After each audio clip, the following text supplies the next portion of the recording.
Welcome, everybody, to episode 17 of Full Momentum and HEC-RAS podcast. I am your host, Ben Cary, and here joining me, as always, Chris Goodell. Welcome, Chris, to episode 17. Excited to be talking with you today. Hey, Ben. Yeah, good to do this again. This is always a great time, always a lot of fun, and we got some really cool things to talk about today. Upcoming class, we'll get into lateral structures, but how's your summer been going, Ben? It's pretty good. I've been, I think we talked about in the last podcast that I've been doing a lot of field work. That's started to slow down a little bit. So I've been home a little bit more, getting some work done around the house and the yard, which is always fun. I know you're kind of big into that. But Chris, I know that you had kind of a bigger day the other day in your personal life that's aside from HEC-RAS, but yes, that's exciting. Yeah, my daughter got married this last weekend, so it was very exciting. Had a great time, got to see family and friends, and not think about HEC-RAS once. So it was a good time. Yes, no HEC-RAS modelers in my family except me. So anyway, it was a lot of fun. Very weird to have a daughter married, but hey, I guess it happens. You know, you have kids and they grow up at some point. So it was a lot of fun. Now It's back to work. Yeah, now it's back to work and doing not such exciting things like this podcast, but regardless, hey, and this is the highlight of my day. What are you talking about, Ben? Yeah. And Ben and I are going to go on a field trip here pretty soon, down to California, it looks like. So while you've been out in the field a lot this summer, I have not. So I'm very excited to get out of the office here and romp around some rivers and stuff. So yeah, and that might even try to squeeze in a quick trip up to the HEC to go see some folks. I hope that can work out. That'd be pretty cool if it did. Yeah, maybe we could do like a remote podcast or something. Ooh, I like that. A lot in person podcast. Yeah, that'd be cool. Yeah.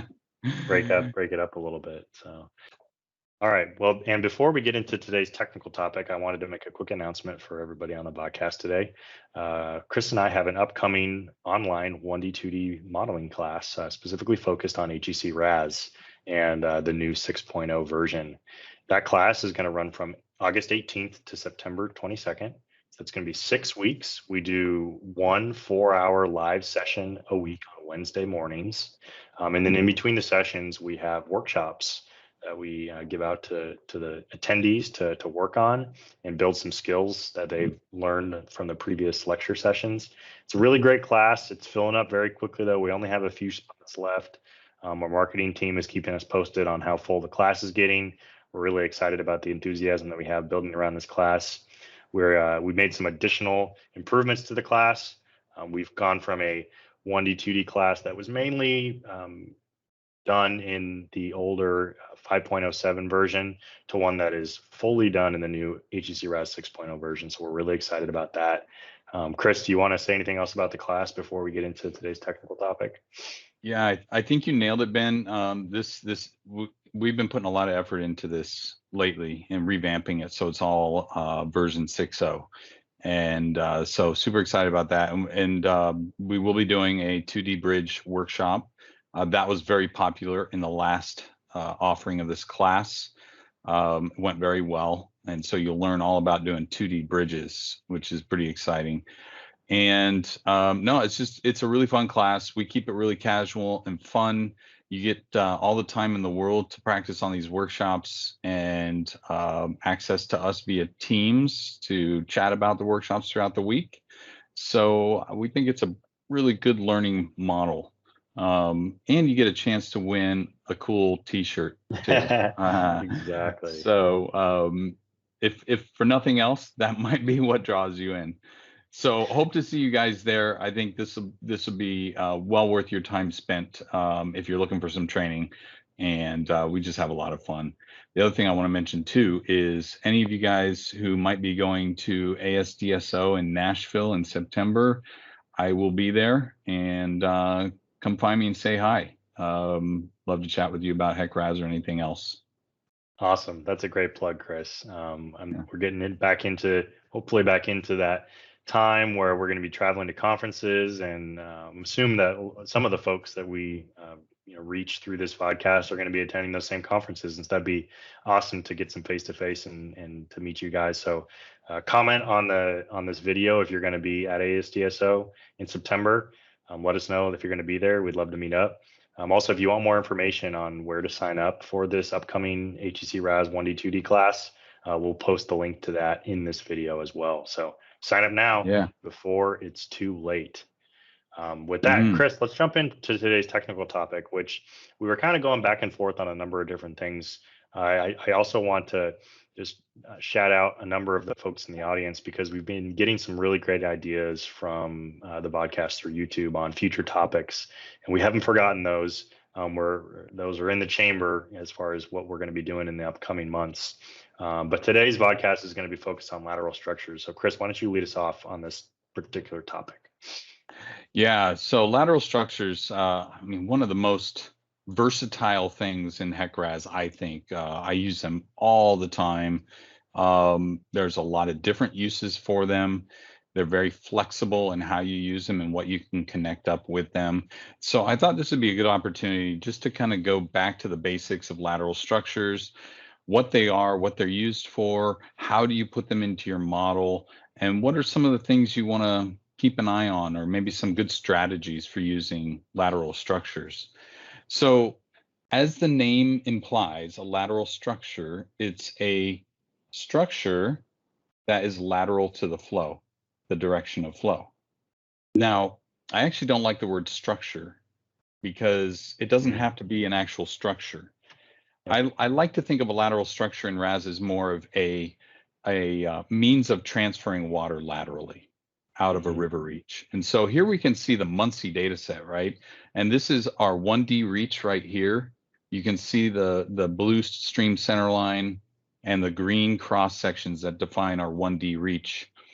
If we want to send water into this offline 2D area, which you see here represented by the hatch pattern, the way you do that is with a lateral structure, because that's taking flow from the river and it's moving it out laterally into some other feature. Now, you don't have to connect up to a 2D area. You could connect it up to another river reach, in fact, a parallel reach if you wanted to.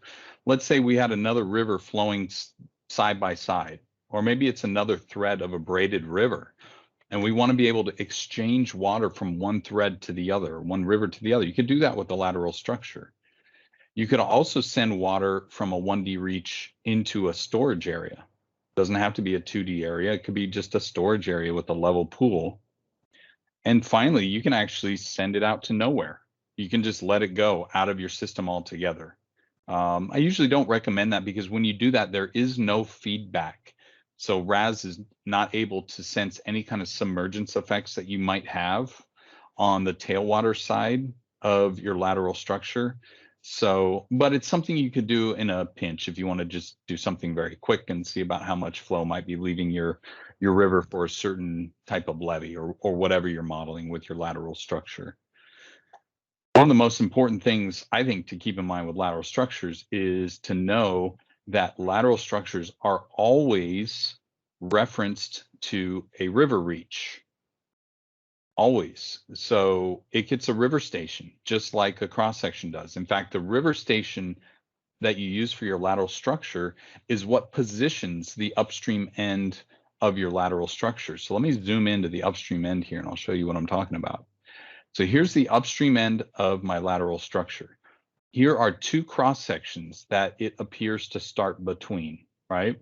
So that means the river station of this lateral structure needs to be a number between these two numbers right here, 7158 and 7490. What is the actual river station? It's 7300, okay? So 7300, RAS knows to position the upstream end of this lateral structure between these two cross sections.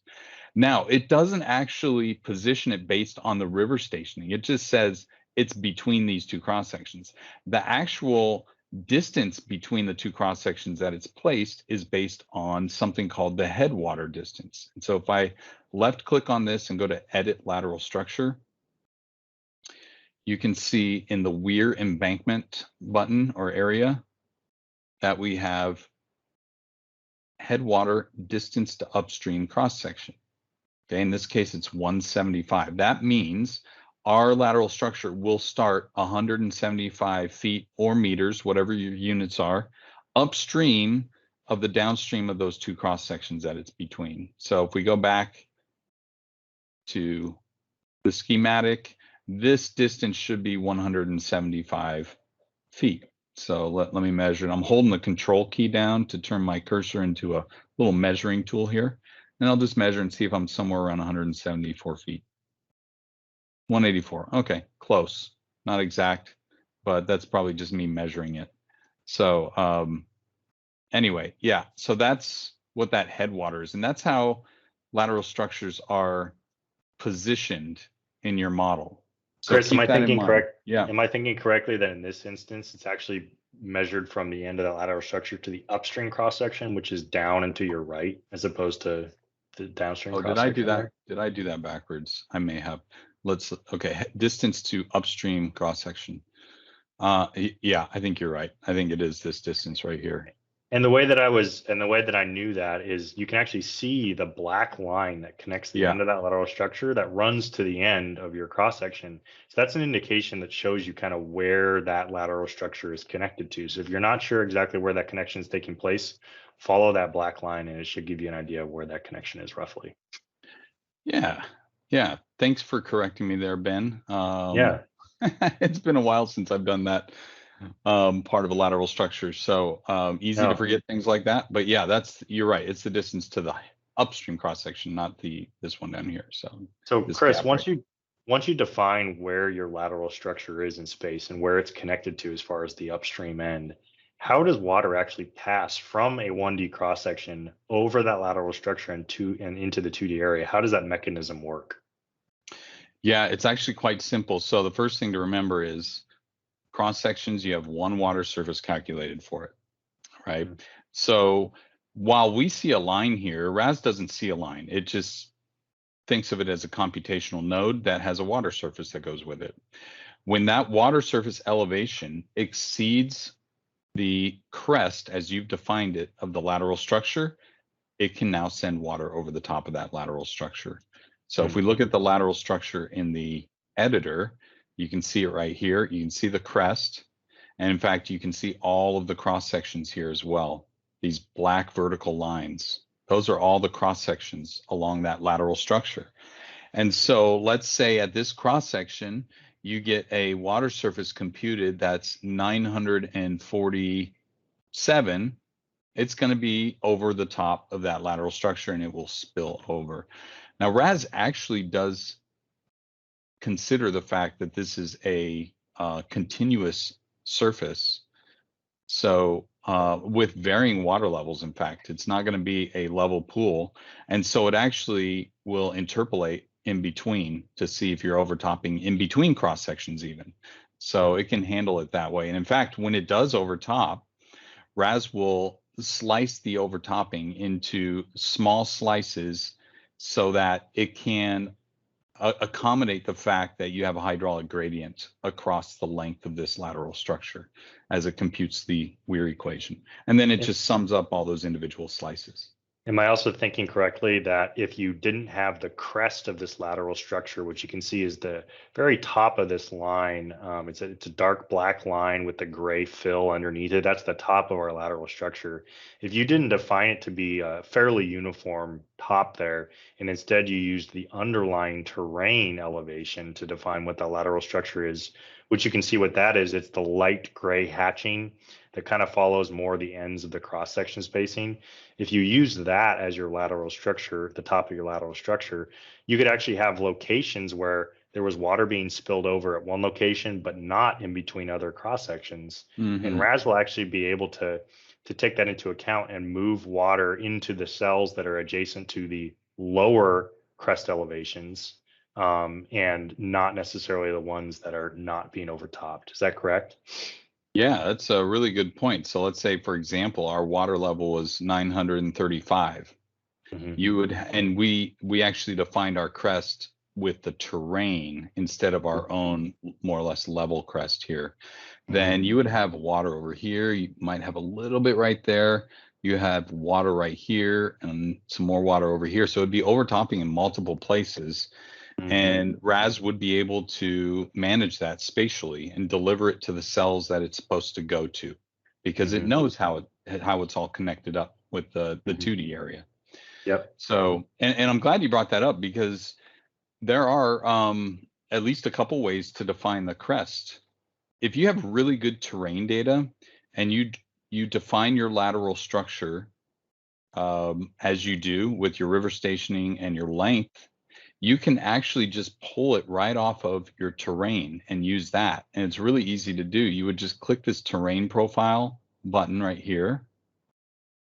And this shows you the terrain. You can see if I stretch this out, it looks just like the terrain in this plot down here.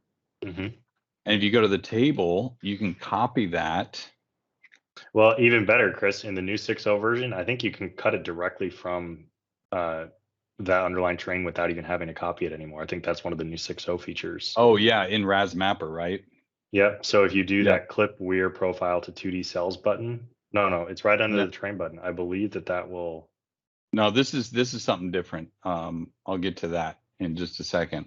Oh, okay. Yeah, I'll tell you about that. But yeah, I think you're right though. I think in RAS Mapper, I think you might be able to apply the terrain directly onto it. But if not, you can always do it this way. This has been around for a while, but just copy that table and then you go into the Weir embankment and you just paste it in here.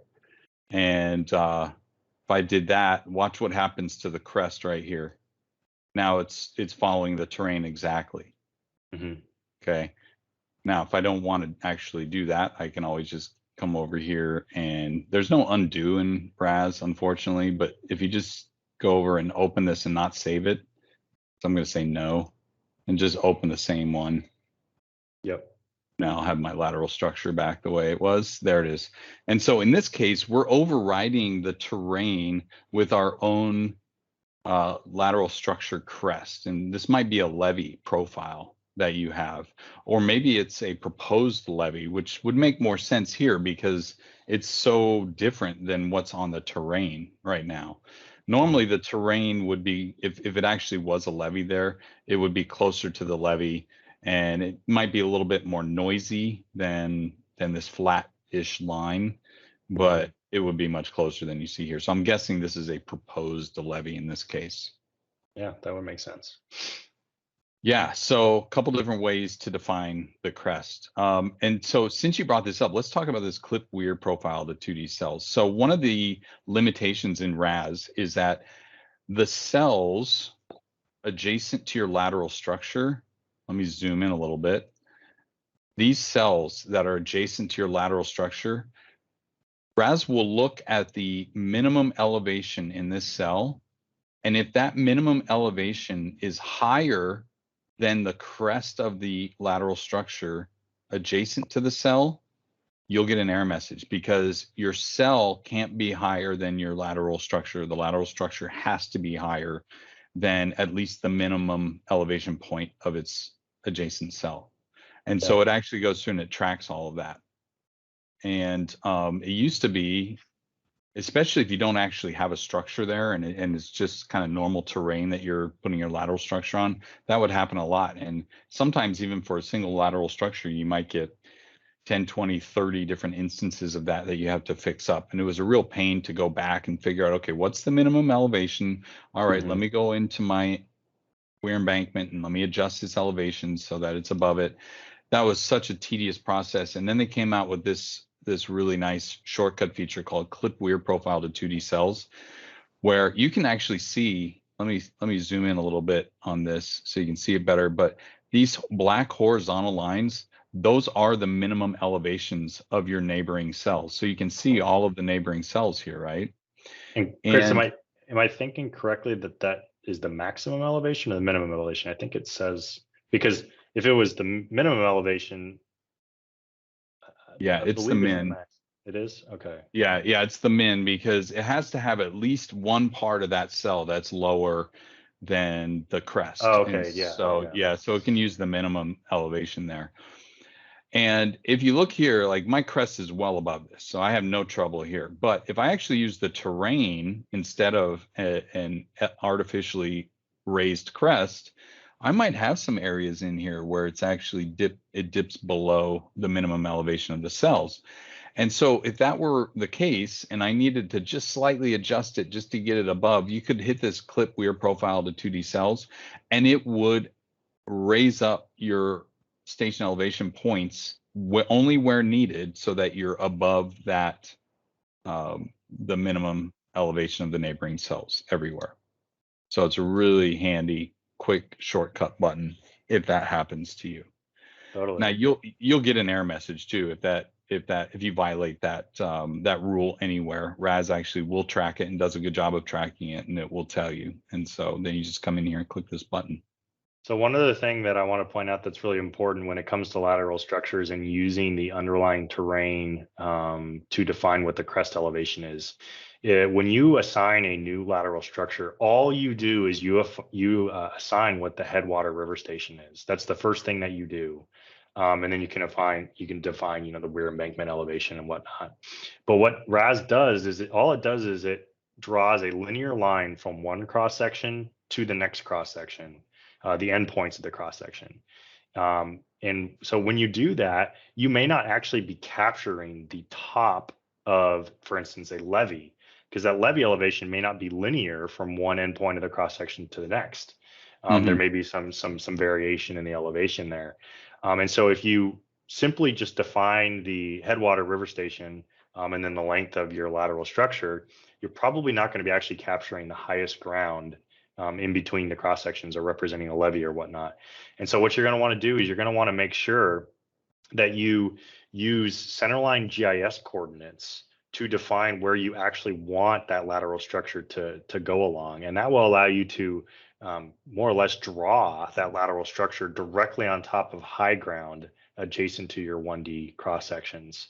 And again, this is more important if you're going to be using the underlying terrain to define what your lateral structure elevations are. If you're just going to be using a proposed condition, for instance, where you're going to be establishing a fairly uniform crest elevation, it's not as important.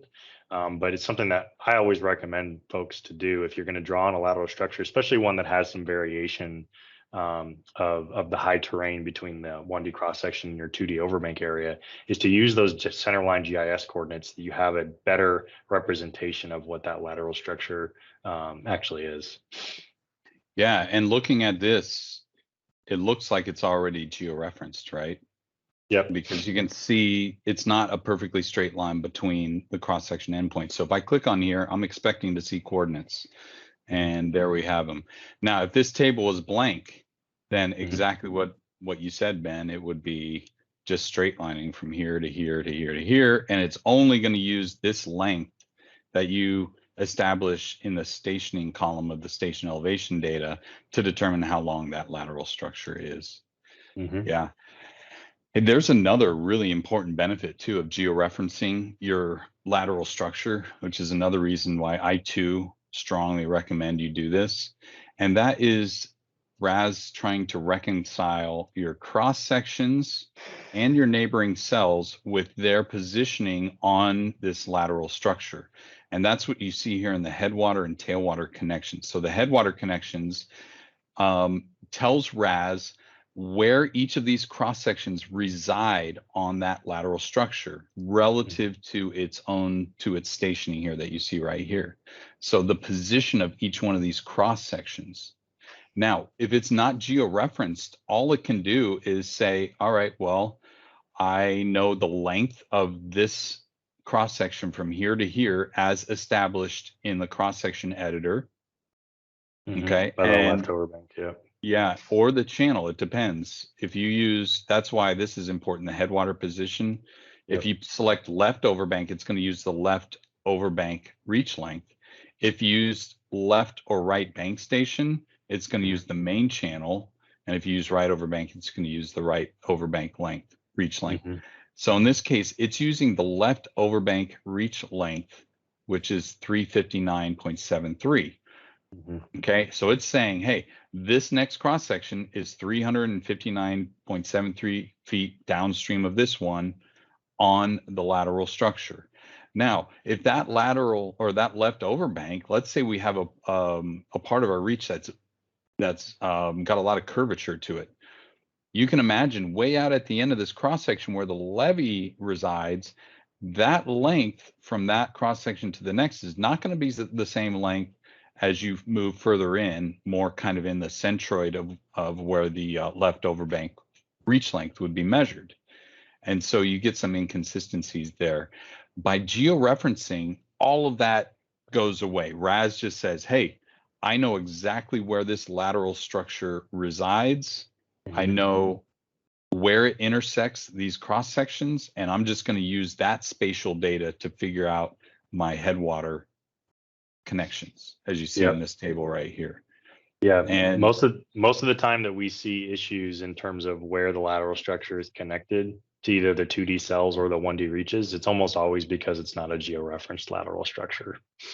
Yep. And notice here in this, you have the option if you have a non-georeferenced lateral structure to either use what RAS computes in this table, or you can do your own. And before they had georeferencing, you used to have to, like if you had a lateral structure on a pretty severe bend, you would have to come in and do your own user define. And it was a big pain. It'd take a long time, a lot of trial and error. But now if you have a georeference, notice the note that you see here. It says user specified connections will not be used because the lateral structure is georeferenced. It's just going to use what it already figured out based on the spatial coordinates of the lateral structure and the cross sections.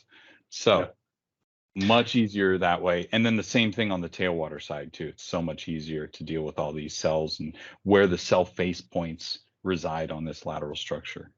Yeah. So one thing we skipped over, Chris, we did, I think, a good job of covering, obviously, inputting the crest elevations and how the connections work between the 1D cross sections and the 2D area.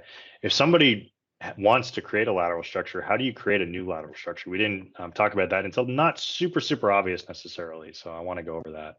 Yeah, well, let's that's a great question. Let's build one in here. Let me zoom out a little bit, and let's say I want to put a lateral structure right here. There's a gap between this bridge and the start of this lateral structure. Maybe we want to add a levee here or something. So let's zoom in. The first thing I do, and I'm a little bit more old school. I know you can actually start these now in RAS Mapper, but I like to still start it in the geometry window myself because that's what I'm used to.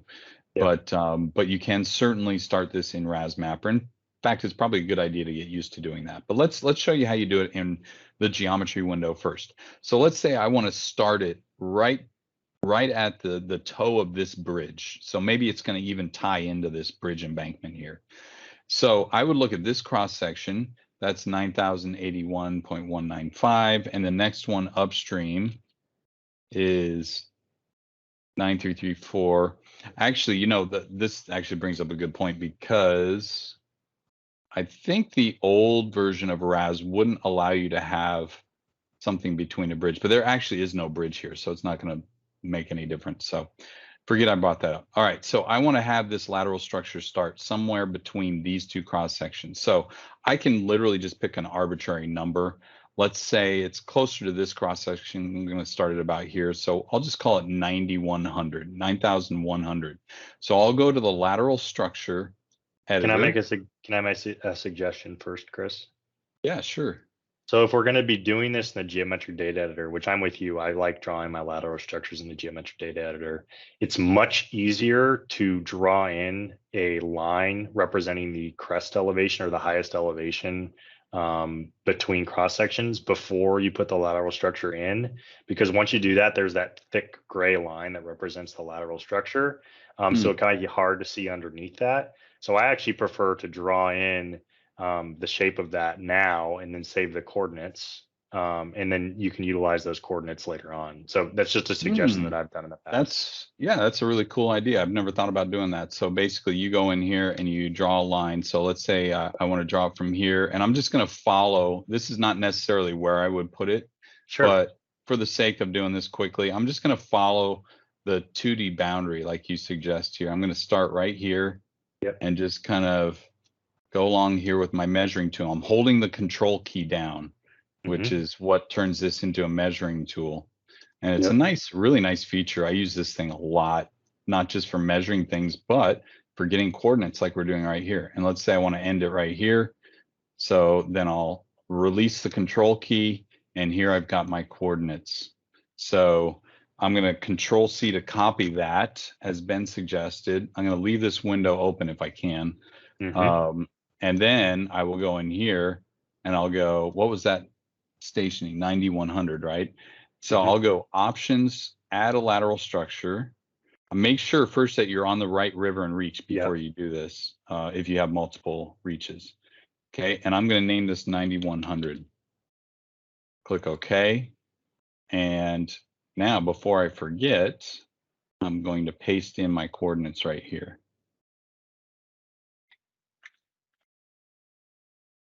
Okay, so there, it already has the line and it's already georeferenced. Yeah, that's a great idea, Ben. I've never thought about that before, but awesome suggestion.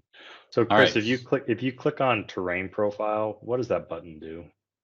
So this basically is just going to give us the same terrain that's underneath the line. Got it. Yeah, and that's what you can use to copy into your Weir embankment, right? Yeah. So now, just because you have this terrain plotted here, you still have to actually define your Weir embankment. Notice I have nothing in here, right? So RAS does not automatically use this terrain line. You actually have to copy that terrain profile, go to the table, copy the station elevation off of this table, Control C, then go into the Weir embankment and we'll paste it in here. Now it's going to be the exact same line, but now RAS actually sees that as the crest. Yep. Okay. And at that point, now it shows where the cross sections are too, right? Yep. I would also suggest too, in this case, if you're going to just be using a uniform crest elevation for your lateral structure, it's still going to be really, really important to go to your terrain profile. Chris, if you don't mind clicking on that again. Yeah. Go into the table portion and scroll all the way down to the bottom. So that's station 1726.32. You're going to want to use that as your endpoint for defining your crest elevation of your lateral structure, even if you're just going to have a single elevation from point to point. And the reason that's important is because if you just, for instance, if you guess what the lateral or what that length of your lateral structure is going to be, or you measure it kind of roughly, but you don't know exactly what it is, you might get an error that says, hey, your georeferenced lateral structure is either longer or shorter than what you've defined your crest elevation to be. And that sometimes can give you a little bit of issues. So just something else to consider. Yeah, very, very important. And this is where it shows you too. This shows you the georeferenced centerline length, and this shows you the Weir length as defined in the Weir embankment. Yep. So yeah, I mean, you can mess around with any of these station elevation points that you want to between 0 and the last point, but don't mess with the last point. Leave that in there. I mean, you can change the elevation, but don't mess with the stationing. You want to preserve that stationing there, and you want to preserve this stationing here. Everything in between you can change if you want to. You don't have to. But in this case, let's, for the sake of moving along, we'll just say we're just using the terrain here instead of designing a lateral structure or a levee there. Totally. All right. So now, if I just kind of continued on here, notice it by default, it wants to put it in the right overbank. That is not correct, because that's over here, right? We want it on the left overbank. Water's going this direction, so this is the left side. So I'm going to change this to left overbank. Now in this case, I could make it left bank station, which would be right here. And really the only practical difference there is it would use the centerline length of the stream rather than the left overbank. But that doesn't really matter anyway, because we're georeferenced. So really, as far as I'm aware, if you have a georeferenced, it's this doesn't really make any difference at all. But it's good practice to do that correctly anyway. All right, now here's what I was talking about before, where you can connect this up to a variety of things, tailwater connection. So where are we delivering flow to from the river reach? Here's our river reach. We're taking water out of that and we're putting it somewhere. You could put it out of the system. Okay, again, I mentioned before, that doesn't give you any kind of feedback for example, for submergence effects, or you can put it into a storage area or a 2D flow area. In this case, we want to put it into a 2D flow area. You could also put it into a parallel reach and dump it into a series of cross sections if you want to. But we're going to do a 2D flow area. So I'll pick this and then make sure that I pick the correct SA2D flow area. Okay, and so I'm going to put it into the only one that I have, this 2D interior area, and there we have it, apply data. Now it's all connected up. And notice here too, we actually have an issue. You see these cells are above the crest. So if I tried to run this model right now, I'm going to get an error. Yep. Okay. And Chris, if you want to zoom into the reach between 7864 and 8110 spatially, I just want to show folks why that is occurring, for instance, at this particular reach here. So the reason that's occurring at this reach is if we look at where our georeferenced lateral structure line is, it's at a lower elevation than the cells that are adjacent to it. And so the minimum cell elevation of those cells is going to be higher than what our lateral structure elevation is based on the underlying terrain data because of where we drew that lateral structure. So this is a really good example of why you would see that problem. And then Chris is going to show you guys how to resolve that. Yeah, and how you resolve it really depends on what you're trying to do here. Yes. Are you trying to just simply provide a means for water to leave the river and go into the 2D area? There's not necessarily going to be any elevated structure here. You're just allowing it to spill over natural terrain into here. Okay, in that case, then what I might do is actually pull my 2D area back to these high ground features like you see right here and here, and then maybe connect it that way. Just follow the high ground around would probably be a better way of doing it. But if this is actually where you wanted to site your levee that you were going to design, then you could leave it here, of course, and then just raise this up to whatever elevation it's supposed to be. And if it's above all of these minimum cell elevations that you see here, these horizontal black lines, then you'll be okay. But I want to show you, since we're in here too, that a really nice shortcut feature, and I can hit this button and RAS will just pull everything up to these lines with a little bit of buffer above it. Now, this is not necessarily the best thing to do if you have a lot of gap here, because to me, that's like, okay, what are you trying to do here? Again, getting back to the question, is this going to be a levee, constructed levee, or just overflow? If it's overflow, I'd probably rather pull this back, like I mentioned before. But if it's only just a small gap, there's very little difference, or maybe it only happens in one small area and you just want to move on with your life in this model, you can go in here and do this clip Weir profile. So watch what happens when I do that. First, it's going to ask me, hey, what's the minimum amount above the 2D cells? The default is 0.1. So what it's going to look for is anywhere it's the crest is below the minimum elevation of the neighboring cell, it's going to raise the crest not to the minimum elevation of the cell, but the minimum elevation of the cell plus 0.1 feet. So it's going to give it a little bit of a buffer. So let's click OK, and you'll see what I'm talking about. So now it raised everything up above that. If I zoom in, you can see it's just slightly above the minimum elevation. In this case, it's just 1/10 of a foot higher. Yeah, and that really gets into one of, I think, the secrets for success when it comes to lateral structures, Chris, if you want to go back to the geometric data editor. And that is, unless your lateral connection line is right along an area that you know you're going to be designing a levee for instance, unless that's the case, you always want to have that transition between your 1D flow and your 1D river reach and your 2D area. You want that connection point to be along the highest ground between those two areas. And the reason for that, one, is it makes it easier to design what your crest elevation is going to be, because it's going to be representative of that high ground. But the other thing is more fundamental than that, and that is everything inside of that high ground is likely going to be 1D flow versus everything outside of that high ground connection point. That's where you have that transition between 1D flow and 2D flow. So again, if you're representing a 1D and to 2D lateral connection, the primary reason you're probably doing that is because the way in which the flow moves through the system fundamentally changes at that high ground portion. It goes from flowing, perpendicular to the direction of your cross sections to now maybe flowing parallel to the direction of your cross sections, or flowing in an area that you're not, or a direction that you're not exactly sure about.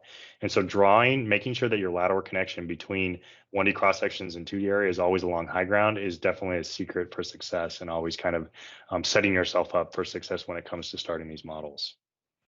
Absolutely. And you can see it very clearly. This is really good terrain. Yep. So you could start here and you could just follow the high ground as you see it on the terrain. And so what I would do first is I'd pull this 2D boundary back to the high ground, and then I draw, or maybe just a little bit past it, and then I draw my lateral structure right on the high ground. And then I would also extend my cross sections to the lateral structure itself. Or the lateral structure center line. So you didn't have any gaps. I mean, computationally it would still work without doing that, but you would have gaps in your mapping. So plus you'd miss out on some volume potentially that might affect your results. Yeah, that's another thing I wanted to point out, Chris, and that is a lot of people ask the question about whether their cross section, they should leave a little bit of gap between their cross section and the 2D area, or whether there should be overlap. And the answer is exactly what you said, Chris. You want to have enough overlap so that there's not a gap in your results. Now, computationally, there's not going to be an issue with that. You're not going to get errors. You're not going to get an unstable model. But in your mapping, if you ever export the results of your map, you're likely to have a gap there where there is no data presented. And that can just look kind of weird. It can be difficult to post-process. If you have a little bit of overlap, you're going to get rid of that gap where there's no data. You will be double counting a little bit, just a little bit, the storage that's available to the system. So you're going to lose a little bit of accuracy. It's not going to be anything that really probably changes your design. But that's why you want to minimize that overlap, but you do want to have a little overlap if you have a choice between one of the two. Yeah, and if you're ever worried about having too much overlap, you can always add a cross section where you've got some curvature bending in here, and that'll reduce the amount of overlap you have to eliminate any gaps in the mapping. So like so like in here, maybe I want to add another cross section or something, or over here maybe. That's a great point, Chris. I think that's so now that you've added your lateral structure, you define the station that it started at, you've defined your lateral structure Weir embankment station elevation coordinates, you've clipped your geometry to the 2D cells that we're not going to get any errors when we go to run the model. What are the next steps that folks should take when they're putting in a lateral structure? Well, let's just move down the list here. So this next panel that you see right here, it's got some options here. By default, it wants to use the Weir equation for any flow that goes over the top of this structure. It will use the Weir equation. Now, that's maybe not always the best choice, because the Weir equation was built for weirs, right? Well, what if there's no elevation? There's no elevated structure here. It's just allowing water to transfer overland from the cross sections to the neighboring 2D area. Then maybe the Weir equation isn't the best choice here. And so they provided, HEC-RAS has this option that you can use the normal 2D equation domain, which is really slick here. So what it does is it takes the profile of the water surface that you have right here, and it uses the 2D equations to take that water over the adjacent or the neighboring or bounding cell faces into these cells. So it can actually solve the 2D equations to transfer water from the 1D reach into the 2D area. And that's going to be much more appropriate when it is more or less overland flow versus a kind of a spilling condition like you would have over a weir or maybe a waterfall or a natural drop. And so what I tell people is if you have an elevated structure here, go ahead and use the Weir equation. Okay. If you don't, then you probably want to use the normal 2D equation domain, but you have the choice. And what's interesting is if you look at, because if you use the Weir equation, you're going to have to provide a Weir coefficient, right, for HEC-RAS to use. And that goes right in right here. Okay, the default value is 2. But it's hard to come up with a Weir coefficient when there's no weir there. It's just overland flow, right? So what do you do there? Well, RAS has a really nice table that you can look up. And this is actually in the 2D user's manual. It comes with the software. You can get to it very quickly by just going to help and select the 2D modeling user's manual. And if you forget where this is, it's table 3-1 on page 3-45. But if you forget where that is, just do a control F and search for Weir coefficients, or even just coefficient. You'll get to this table right here. And here you can see there's some categories. This is a levee or roadway that's 3 feet or higher above natural ground. This is a shorter levee or roadway. Then we get into, hey, this is natural high ground, but not really a constructed barrier. It's just more natural ground. And then we have non-elevated, where it's just flowing over overland flow from the cross sections into the 2D area. And you can see how the Weir coefficient will change from this elevated feature down to a non-elevated overbank. See how low that Weir coefficient is, 0.2 to 0.5, extremely low. And so all that's doing is it's representing the fact that flow moving normally over ground, like in the 2D set of equations, isn't nearly as efficient as water moving over a levee or some type of weird type of structure. And so by reducing that efficiency, you're getting closer and closer to really what the 2D set of equations are. So you can actually set up 2 different runs, and you can run one simulation where you're using the 2D set of equations. You can use another one where you're using the Weir equation with a very low Weir coefficient. And the results between those two will be almost identical, because again, that's as you decrease that Weir coefficient, you're getting closer and closer to representing how the 2D set of equations work, which is kind of interesting. The other thing I want to point out here, I think this is something that folks run into quite a bit, is they don't change that default Weir coefficient from 2.0. But this does a really good job of, this table does a good job of illustrating. If you ever have a connection between a 1D river reach and a 2D overbank area, and it's just natural high ground, there's not a constructed shape to it, you really shouldn't be going above 1.0 for that Weir coefficient. And so oftentimes what happens is people keep that 2.0, and then water, and you can get some instabilities associated with that. And so this is a really important thing to consider when you're building a lateral structure. Yeah, and I always think of this gets really messy when you're down here. You're trying to use the Weir equation in this category right here, because the other thing that we haven't really talked about, but in addition to the Weir equation, RAS has to look at submergence effects. And so there's a submergence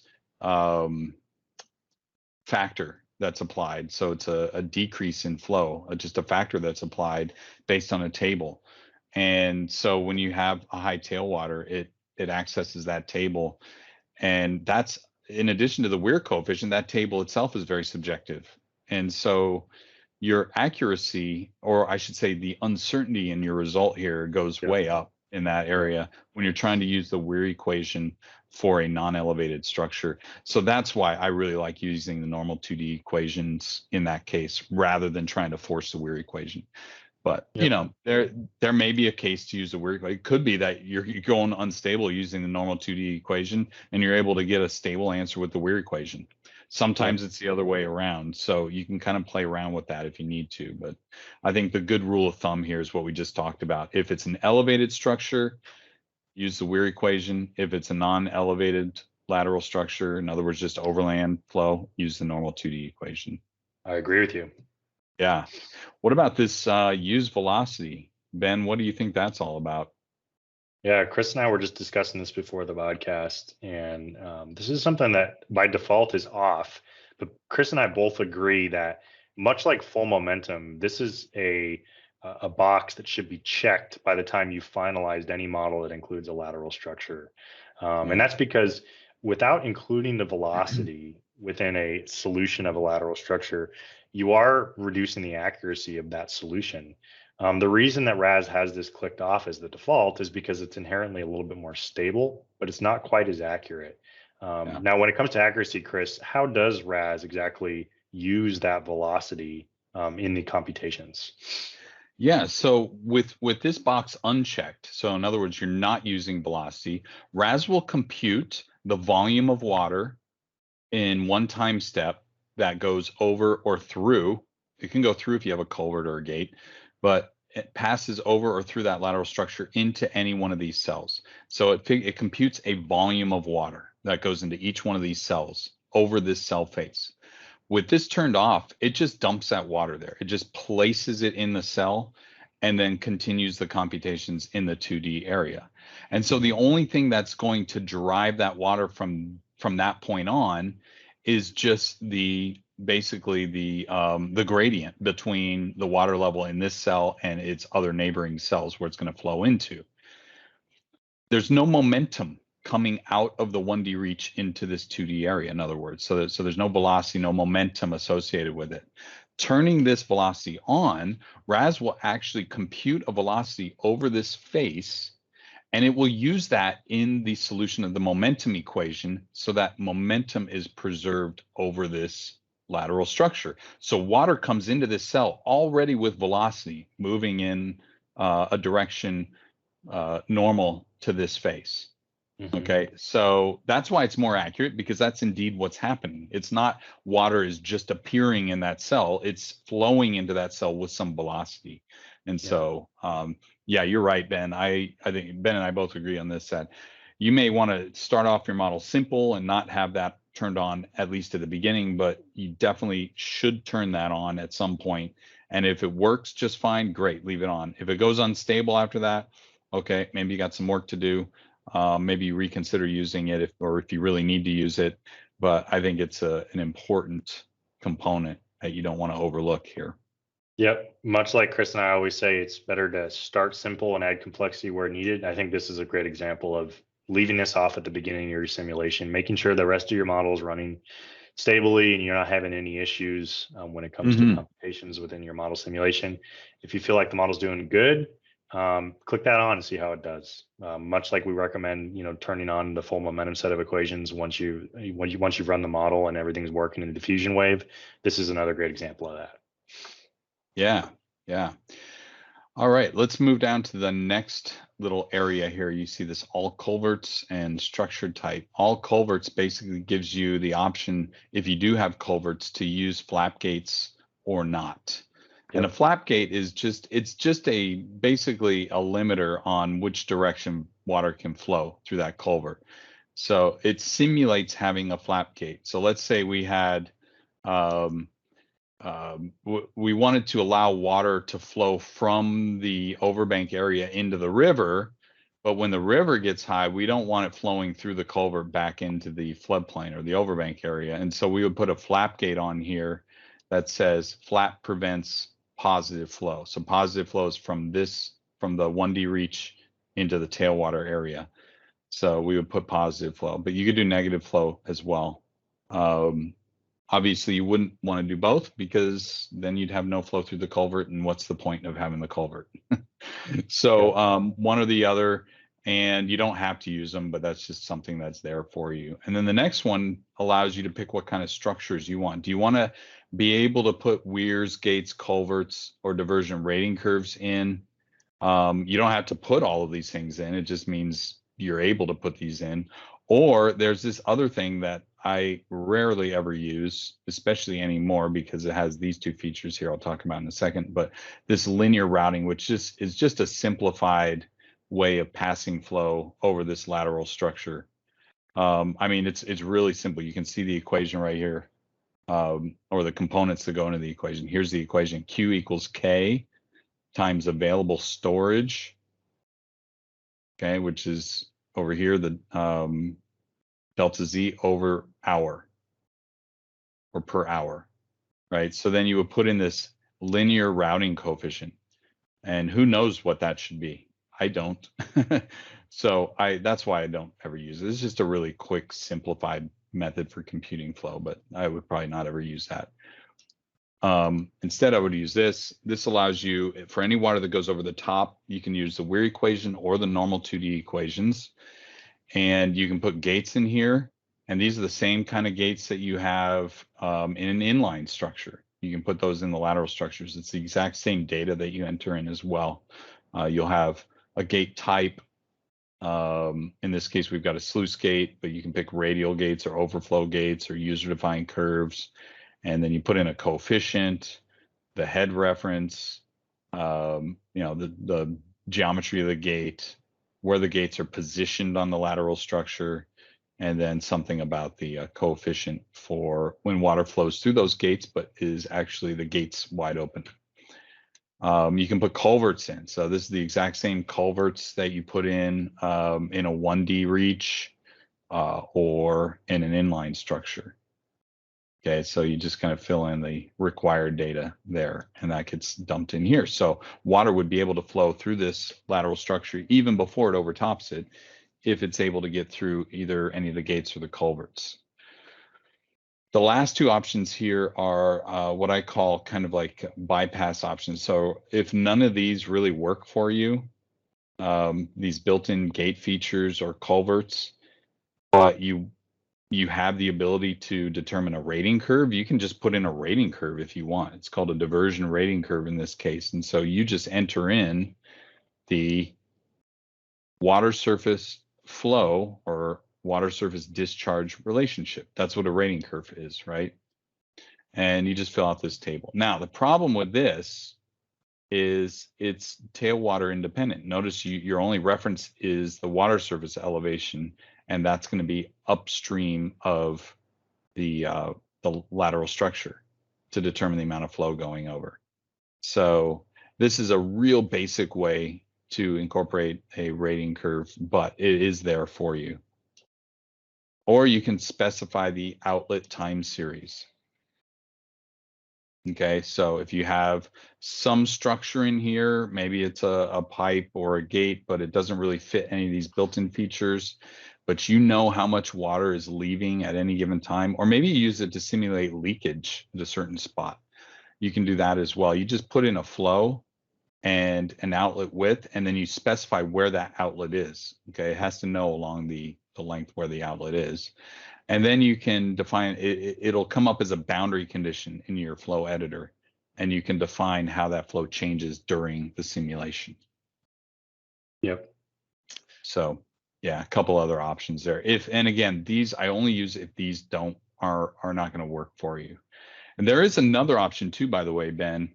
If you don't like any of these, you can put in what I call a dummy gate. Just put in an arbitrary sized gate. You won't even use it. But what that does is that unlocks the ability to use rules in the unsteady flow editor. Let me bring this over here. You can see it's not highlighted because I don't have a gate in there yet, but you can use these rules, and this allows you to script, write your own script in here to define how, not only how flow moves through that structure, but how that structure is operated. And that structure can be operated based on the simulation results. So at every time step, RAS can evaluate the results it's getting, and you can use that to determine what you do next with that structure. If it's a gate, does that mean, if the water level gets to a certain level, you start opening the gate or you start closing it? Basically it's limited or unlimited in what you can do with a gate structure or any kind of structure with the rules boundary condition. So that can also be applied to lateral structures. Awesome, Chris. Last thing I want to get into before we call it for today is just to mention the fact, and we can briefly show this if we want. Once you have the lateral structure set up, this is obviously a great tool for 1D, 2D models. Another option that folks sometimes want to take advantage of with the lateral structure is the ability to breach that lateral structure.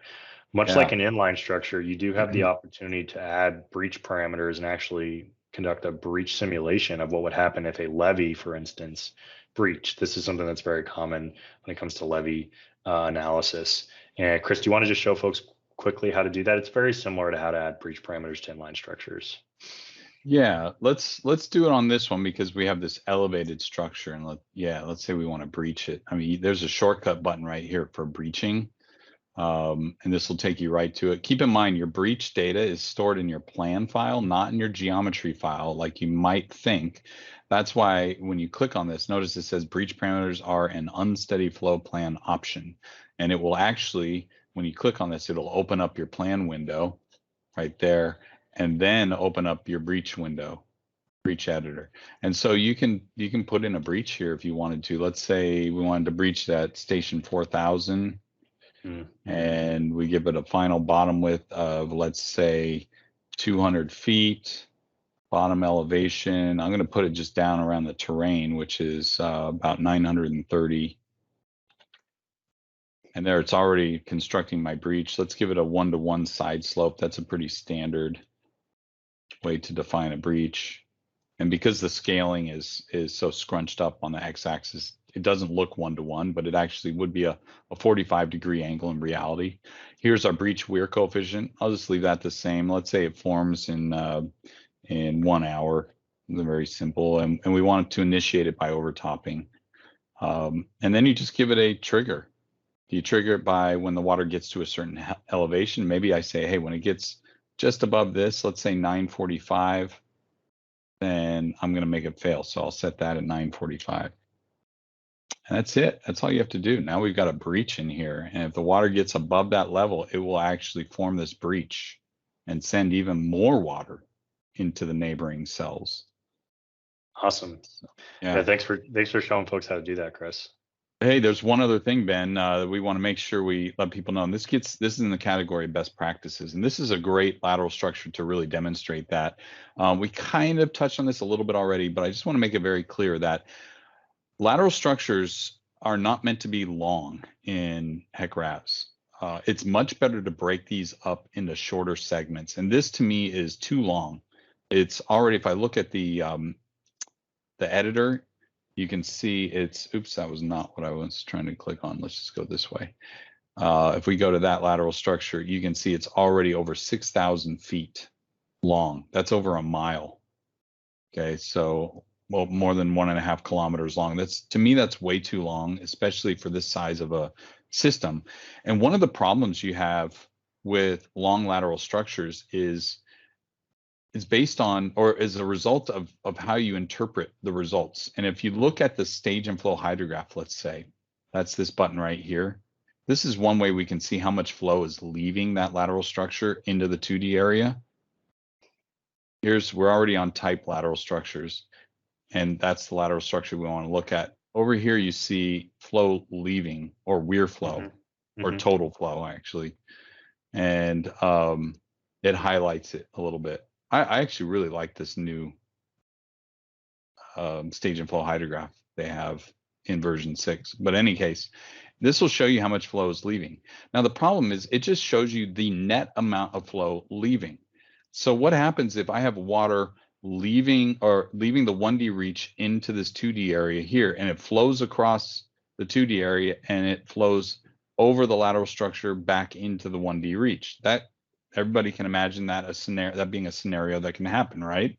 Well, if you get to a point where the same amount of flow is going from the 1D reach into this 2D area as is leaving the 2D area on this side, this is going to show zero flow for your total flow leaving the structure, because it's looking at net flow. So a better way for interpreting results and being able to figure out, okay, how much flow is leaving here versus how much is going here, is to split this up. And so, yeah. And when it comes to the number of times you split up a lateral structure, there's not like a rule of thumb that HEC has recommended or that we've found to be the case. What I like to tell people is break up the lateral structure into areas that are going to function similarly hydraulically. Yeah. So if there's an area where you know, hey, as the water comes up, it's going to spill over at this location, or at this portion of the lateral structure, there's a chance that water is actually going to be inflowing from some of the overtopping that's happening further upstream. Break those segments up like that, and that's a good place to start. Yeah, and it may take you doing some trial and error. You put a lateral structure and then you realize, oh yeah, I need to break this up. So go ahead and break it up. It's not the easiest thing in the world to do, but it's easy enough to split up a lateral structure. The other thing I also look for are bridges. I think bridges are a good place to break up lateral structures, because again, like Ben, you indicate where you have different hydraulics or hydraulic characteristics, and a bridge is a great example of where things change pretty significantly hydraulically. So you might have a kind of a backwater pool upstream of this bridge, but not here, or not here. And so maybe I break it up here, and then have another lateral structure here, and then another one here. And maybe I break it up again further right here just to shorten this one up a little bit in case I have water spilling here and going back over here. Yep. So plus I think it makes for a more stable model too that way. Having really long lateral structures can cause instabilities, especially if you have a crest of a lateral structure that is more or less parallel to the hydraulic gradient, because it would take just a small amount of overtopping to get a large amount of Q coming into your 2D area or your tailwater area. Because if you remember the Weir equation, Q equals CLH to the 3/2. If that L is very long, the length, then the H doesn't have to be so big to get a huge amount of Q coming over it. And so by breaking it up, that helps to lessen that shock that you get from a big slug of water coming in. Yep. And again, I think this would probably be one that falls into the category of you can start simple, get the model functioning, and then if you feel like there's some reason to break it up, then that's a good, maybe a good thing to do. But you definitely don't need to start by putting a lateral structure in between each cross section. That's not what we're recommending. No, not at all. Not at all. The last thing I want to touch on is, there might be some folks that are curious, like, well, when would I use this type of thing? I do mostly 2D modeling, or I do mostly 1D modeling. Why would I ever need a lateral structure? Chris and I have both seen that this has become an extremely common approach for floodplain modeling, specifically for, any type of FEMA floodplain modeling. And the reason that is, and the reason it's been so popular up to this point, is doing encroachment analysis is still a fairly new process in a entirely 2D model. That's been something that's done and been established in 1D modeling for a very long time. And so when it comes to submitting FEMA models, that's still the primary way that people go about submitting those models, is being able to do that encroachment analysis using the 1D cross sections.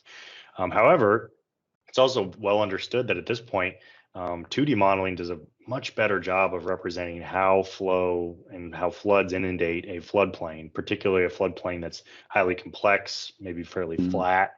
And so the process that we've seen that's very, very common now is to do a short 1D reach that occupies the main channel segment of your river, and then lateral 2D areas on either side, both the left and right gopher bank. And then using the results from that to actually redo FEMA flood maps. And so in that circumstance, lateral structures are going to be one of the most important components of that model because of how many they're going to be, and how significant and how important the flow from the channel into the floodplain is going to be when it comes to accurately measuring that inundation. So if you're getting into FEMA flood remapping work, or really just flood mapping rework, this idea of using lateral structures is going to be really, really, really valuable. Yeah. Yeah, and I mean, I hear this question a lot too. Is like, why not just make this all a 2D area, and let's put FEMA modeling aside and just say, hey, just a normal flood study, maybe it's a dam breach study or something. Why not make this all just one 2D area? Then you don't have to worry about cross sections and lateral structures.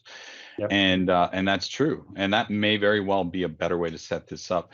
But keep in mind, cross sections I should qualify this, for a stable model, a very stable model, robust model, 1D reaches are way faster to compute than 2D areas. And so if you're looking for some speed improvements, maybe your model's taking too long to run, you can set it up this way. Make the channel a 1D reach where flow is going to be more or less one-dimensional, and then only use the 2D areas where you have flow spreading out in multiple directions. And so this would be the way you would set that up: a 1D reach to the main channel and a lateral structure to connect it up to the 2D area. I'll build off that even further, Chris. Not only is it going to save you some computational time, but where, in most models, where are the highest velocities usually occurring?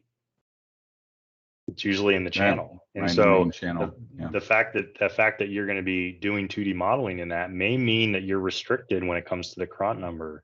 And so you may have a lot of benefit and be able to get a lot more detail in your floodplain if you build this such that you're representing that channel flow as 1D flow, because ultimately in many of these circumstances, the flow within the channel is very one-dimensional, and so it's completely Yeah. appropriate to do that.